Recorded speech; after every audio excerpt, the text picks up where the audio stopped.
Take a break from your routine. Here's to Hobbies on the List, a unique way to pick your next pastime. Taurus is a sign that's kind of willing to work hard and then wants to rest and play a lot. And create your own custom scents at home. Beautiful vintage perfume bottles that you could use. But first, how jigsaw puzzles can help your brain. What we see is decreases in dementia. It's your life, it's your list, and it starts right now.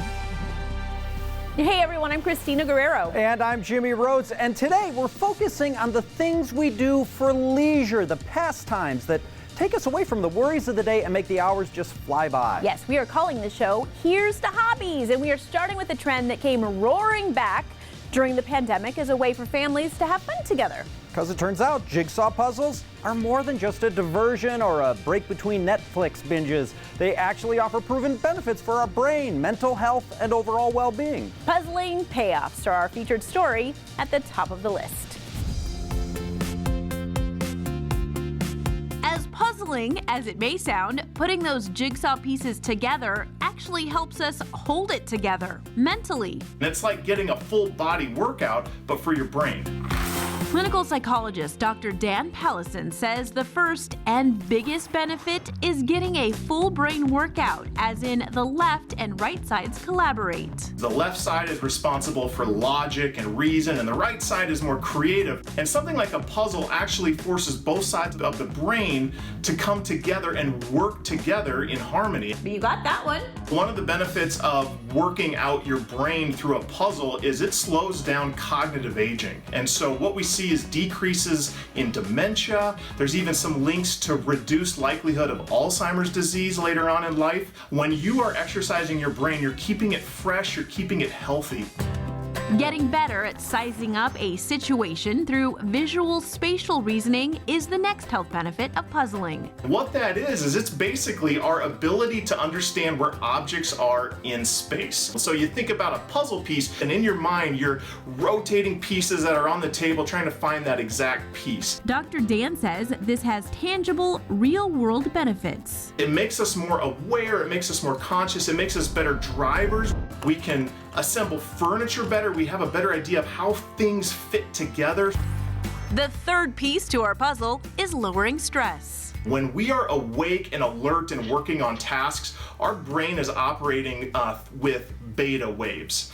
And when we're in more of a meditative state, our brain sort of relaxes into what we call alpha waves. And what we know about a task like a puzzle is we're also going into that more alpha wave activity. And what that does is it kind of frees up our mind to be more creative and think about big picture ideas while working on a really specific task. We'll end by reconnecting with family while taking a break from the digital world. You don't have to start and stop it. You don't have to pause it like a video game. Your phones are put away, screens are off, and you can just gather around a table and work on a puzzle. Yeah, we're masters at puzzling. Building better health one piece at a time on the top of the list. Okay, like we said, our show today is all about hobbies. And if you don't have one and you're not sure what to do, let the stars be your guide. Teresa Strasser is helping us pick out the perfect hobby based on our zodiac. Folks are fascinated with astrology and oftentimes turn to their zodiac sign for guidance and answers. I think the reason people are so drawn to astrology is people get a lot of those ahas. And since variety is the spice of life, many of us are searching for new interests. To learn about hobbies best suited for our zodiac sign, we turn to astrologer Jim Ventura. We'll start with fire sign, Leo. Leos are initiators. They like to kind of lead, to shine. Leos always want to enhance things creatively, to feel like they're brightening the landscape in some way. So Jim says these roaring lions should consider writing, painting, or virtual tutoring. That way they can kind of use their creative self, and that part of them wants to express and be generous with others and share their knowledge. Now we are diving into Pisces, a water sign. They are often caring, compassionate. There's a wiring to Pisces to be, concerned with society and the world at large. Jim recommends these fish out of water pick up a hobby connected to H2O, like boating or aquarium collecting, and they have a very kind of spiritual base, meditation, crystals, anything that pulls them away from the realities of the normal world. And finally, Taurus. Tauruses are earth signs. Taurus is a sign that's kind of willing to work hard and then wants to rest and play a lot, feeling they absolutely deserve it. And these bulls are money motivated. Jim suggests they try their hand at coupon clipping, or you could probably look at online investing to pick up side money, which would make Taurus very happy. They like keeping the bank account comfortably up there. There's always got to be a little bit of a practical theme to Taurus. As a hobby, it's got to have some sense of purpose about it. Didn't see your sign? Head to thelisttv.com. We're trying our hand at new hobbies based on our zodiac sign. We season our food to please our palates, we decorate to please our eyes, we customize our playlist to please our ears, so why not do the same for your nose? Jackie Danker shows us the intoxicatingly pleasurable process of making your own perfume. It seems like every celebrity has their own perfume line these days. So I thought, why not make my own? When you make your own, you can put your own energy into it, your own intentions. We're working with nature still. Mary Helen Nunez, owner of Tangled Root Botanicals, is showing us how we can make our own natural perfume with medicinal properties right at home. First, we have to pick our vessel. Can you kind of go fun with vessels that match our personality? Beautiful, like vintage perfume bottles that you could use that have the little glass stick that you can just keep it in there and put it on. And what a gift, too. We opted for a roll-on as our vessel, but if you're looking to make a spray perfume, you'll have to booze it up so your ingredients can evaporate almost instantly. What kind of alcohol are we using? Just anything out of the old bar? Yes. No. Everclear. So I am using Everclear, so something with a high proof will ensure that everything stays sanitary. But since we went with a roll-on versus spray, our next step is to select our carrier oil. This will act as a buffer to the essential oils, which gives us the scent of our handmade perfume. So we don't want that on our skin because it does enter the bloodstream. Just because it's natural doesn't mean that you can't have a reaction. And there's different uses for different carrier oils, like sweet almond oil. Great for sensitive people. Sensitive skin. A lot of these oils you can find even in the culinary section of the supermarket. All the natural stuff. Since this is a roll-on and we'll be using it as perfume, I would like to do grapeseed because it is the lightest. Now that we've selected our carrier oil, it's time to choose our mood and mix. The scent in our perfume comes from a mixture of essential oils. Citruses are great for uplifting. So I'm gonna pick out lemon, grapefruit, and tangerine, and I think a little bit of peppermint just to spice it up. After adding 10 drops of peppermint essential oil, we can add our grapefruit. So you don't want to really have more than a quarter to a third essential oils in there. Yeah. You know, I do feel like a scientist right now. Top it off with tangerine and our grapeseed oil. I do like to fill it almost to the top, not quite. Okay. And then we can shake it, and then you're gonna test it. What should we call it? Citrus Bliss. Wow, I love that. It's actually one of a kind. It is. We just did it. Now we're feeling good and smelling even better with homemade perfume. Coming up next on our Here's to Hobbies special, give your golf game a new shot. Good. You can just insert applause here. And how e-gaming can pay for college. We have kids this year who are actually receiving multiple scholarships. Plus, we'll take a deep dive into the game of chess. Understand the strengths and weaknesses of each of your pieces. All that and more next. Hey YouTube, Jimmy Rhodes from The List, and I know you're right in the middle of watching, but I just wanted to pop in and remind you to hit subscribe and turn on notifications so you don't miss 1 minute of The List. All right, now back to the show. Welcome back to our special show where we are celebrating all of our hobbies. Now, after all that time indoors the last couple of years, people are ready for fresh air and open spaces. And there's nowhere better to find it than a golf course. Now, if you're looking to give it a shot, Hattie Jamal has some pro tips to help you get started. If you're as new to golf as I am, it can be a real swing and a miss. To help me improve my game, I hit up Quintero Golf Club for a one-on-one lesson with general manager and instructor, Mike Poe. And the first thing he instructed me to do, get a grip. Most important part of this whole game is how do I connect myself to that golf club. Start off by letting your arms naturally hang by your side. Then, we're gonna plug the golf club into your natural arm hang. So I'm just gonna slide this thing in, this grip in here just like that. There you go. There are 3 basic club grips. You have your standard 10-finger grip, your overlap grip with the pinky over the index finger, and the interlock, like this. All 3 grips are certainly fine and good to play the game of golf. Once you've locked into your grip, you'll want to get down your aim and alignment, which means learn how to aim the face, okay? If the toe of the golf club, or you see that white line that's put on most golf clubs, is pointed straight to the sky, that tells me that the club face is perpendicular to my body. From there, lower your golf club, make sure everything looks good. I gotta say, my face looks pretty. You got a great club face. Thanks. Okay? But aim without proper alignment won't get you too far. The alignment, the body portion, is going to be here, parallel. It's with train tracks, if you will. And that's going to be the component of your thighs, hips, most importantly, your shoulders. Keeping your shoulders parallel to the ball will help prevent swings like this. And next up, posture. This golf ball has to be struck down on, and my posture, how I posture up to it, influences it. Hold the club across my hips this way, okay, with a slight knee flex. Okay. And then I'm going to just push it straight back till I feel my fanny out. Right there, perfect. Mike says the more tilt you get in your hips, the more downward motion you can get in your strike. This club has to travel down in order to get the golf ball to spin backwards, create lift, and sustain flight. Very nice. See, I had no idea. I think this is going to require some practice. It's time for Mike's final tip.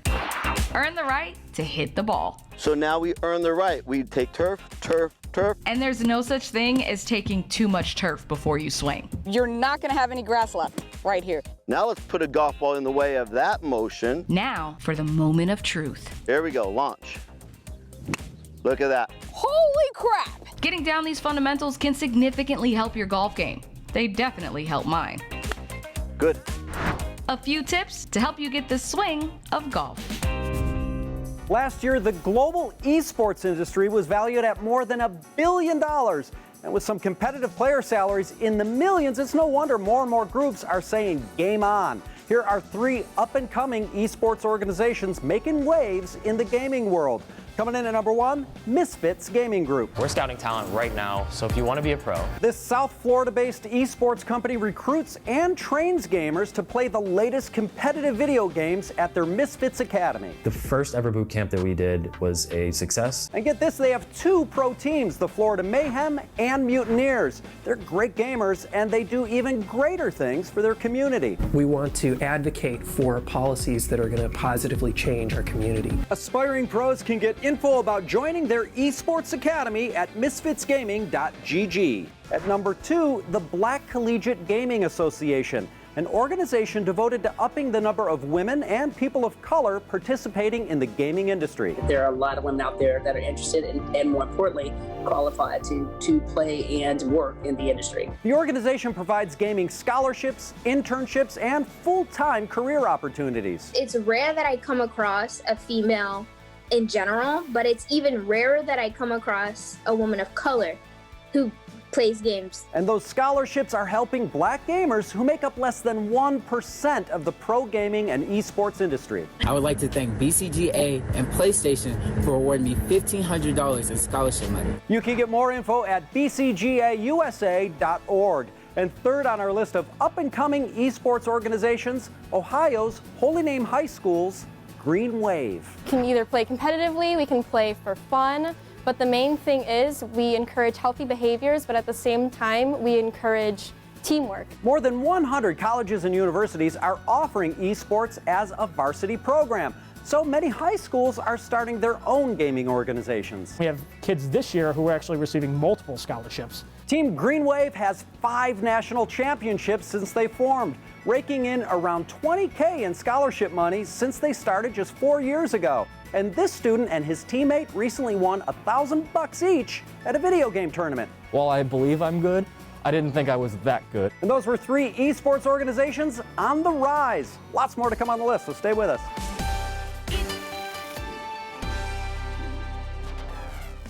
We're back, and one thing a lot of us enjoy doing when we're off the clock is checking out the latest style and fashion trends. Well, Teresa Strasser looks at some TV shows that actually influenced fashion trends and inspired what we wear. It's on the hot list. It's no secret TV shows can have an impact on our culture, from the way our friends speak, how you doing, to the things we wear. Isn't that wild? The fashion that we see in some of these shows really transcends into our culture. Alyssa Habchi, international fashion stylist, shares 4 TV shows that were a huge influence in the world of fashion and style. The group of shows that we've chosen, they were iconic in their own right. Our list begins in the late 70s with Charlie's Angels. Hello? It's Charlie, Angel. Time to go to work. Charlie's Angels were fabulously coordinated. They were athletic and strong women. This crime-fighting trio was iconic for pairing blazers with bell-bottoms. Plus, they had the fabulous hair. The Farrah Fawcett hair was major during that time. Thank you. It was gorgeous, and everybody wanted to emulate that strength that they saw in the show. Let's move on to a show that inspired much of men's style in the late 80s, Miami Vice. Showtime. Miami Vice was major. The stylings of Sonny and Rico often consisted of pastel suits, worn over t-shirts paired with loafers without socks. Those guys were hot in that time. Everybody wanted to be like them. They were swaggy, they were handsome, they were cool guys. Later, boys. Next, we're headed to the beaches of LA for Baywatch. Well, that doesn't surprise me. Baywatch was another huge hit. This classic premiered in 1989 and featured our favorite group of female lifeguards who aren't just iconic for their slow-mo runs, but also for immortalizing the red one-piece swimsuit. It was bold, it was bright, it was a powerful look, it was a little bit scandalous, but the characters were strong in their own right. I've always wanted to be the toast of the fashion world. Yeah. Our list wraps up with the style trends that came out of Scandal. All cylinders, people, let's go! Scandal was a really great series. They had a strong black female character. Olivia Pope's wardrobe has been a head-turner ever since she first strutted into our screens back in 2012. Her wardrobe was absolutely stunning. It was very conservative, very much signifying strength with the cuts and the colors, and it fit her perfectly. TV shows that served fashion inspiration on the hot list. We'll be right back. We're back, and speaking of hobbies, the 1,500-year-old game of chess is the ultimate test of brain power and strategy.